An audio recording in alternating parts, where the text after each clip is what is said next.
Good morning, ladies and gentlemen. Eddie Marcus here. Today I'm reminded that there's a crisis at the border. In Texas, the governor signed and made law for certain actions to take place in regards to the treatment in the situation with the border war, if you want to call it that. Some are saying it's inconsistent with basic human rights, others are saying it's inconsistent with the law. And I think about it, and I'm sure you do too, and we all have some idea of how it affects us.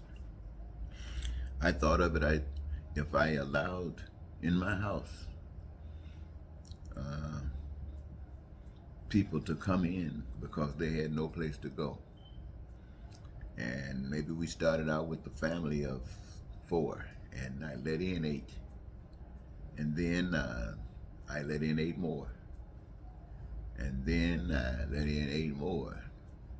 Eventually, we won't even have enough space to walk around, but then I have to let in 8 more. So we crowded, now we're just standing still.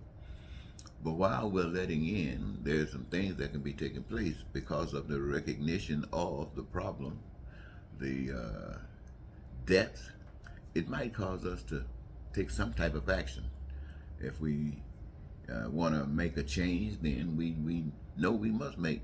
But what action do we want to take? Are we talking about trying to just get them out of the house so you can have some space to move around and that's basically it? Or is it to say that maybe we look at some situations that put us in, all of us in this situation, and make some changes, do something, positive changes?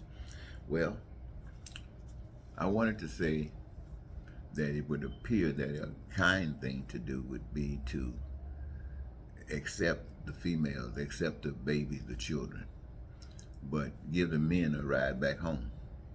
This is their country that they're running from. They're responsible for their country. They're responsible for the places and dwellings of their children, their families.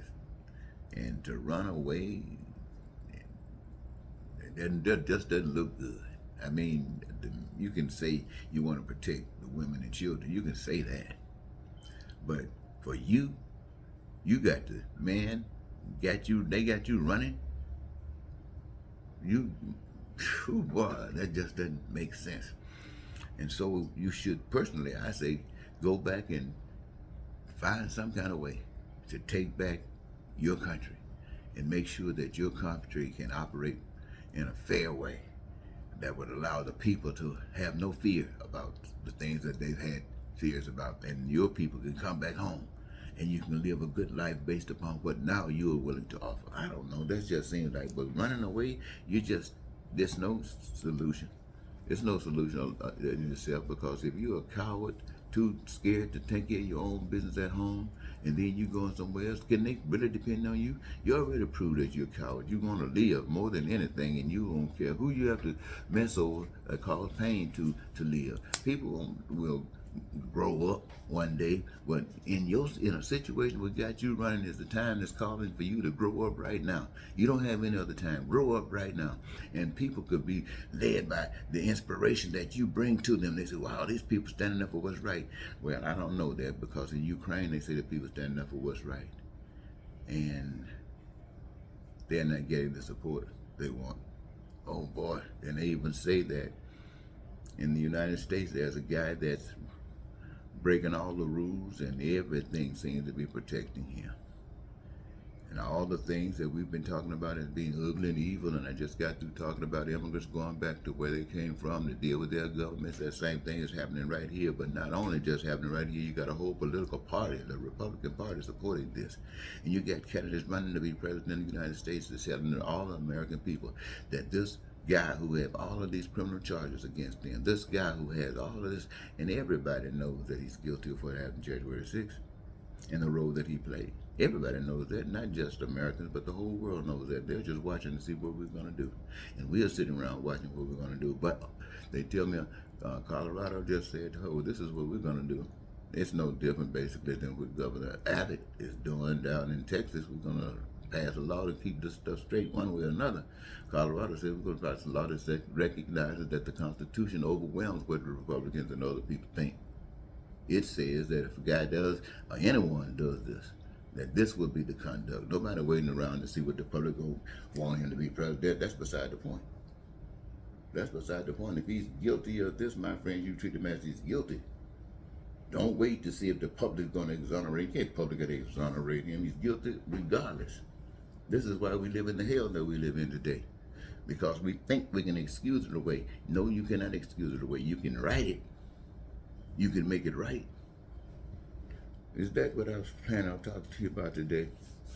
Well, one other thing I want to say. We're busy hating each other, missing out on life. We really are. But nature is thy plague. I've never in my lifetime seen so many floods happening so close together and all over the place. Not just in this country, and that's bizarre to have in our country, cars and stuff floating up and down the highways and byways and houses moving. You know, this has happened, but my God, woo. But it's not just happening here, it's happening all over the earth. Countries being invaded with water, the boom, and people being blasted, thousands are dying, and homes and stuff. We, ladies and gentlemen, we don't have time to be going through this struggle, talking about who's this and who got that. We all got to come together, put ourselves together, because we got to rebuild this nation, whether I'm here or whether most of us are gone or whatever. But we got to rebuild this nation, and we got to have something going, utilize all that we've learned from the past, but we got to have something a little bit more special than that. We're going to have something unique. We're going to have a togetherness, all of the people working for the common cause, and we wouldn't let nothing intervene in such a way that we can overcome it, even if it means we don't have to use money at all, but we just use the resources that God has given us, the desire to put everything together so that we, the people, can be satisfied in our lives, and that's good enough for me. Wow, why can't we just live? Because then we are. Well, I just thought I'd talk to you a little bit about something that was bugging me this morning. And thank you so very much for listening.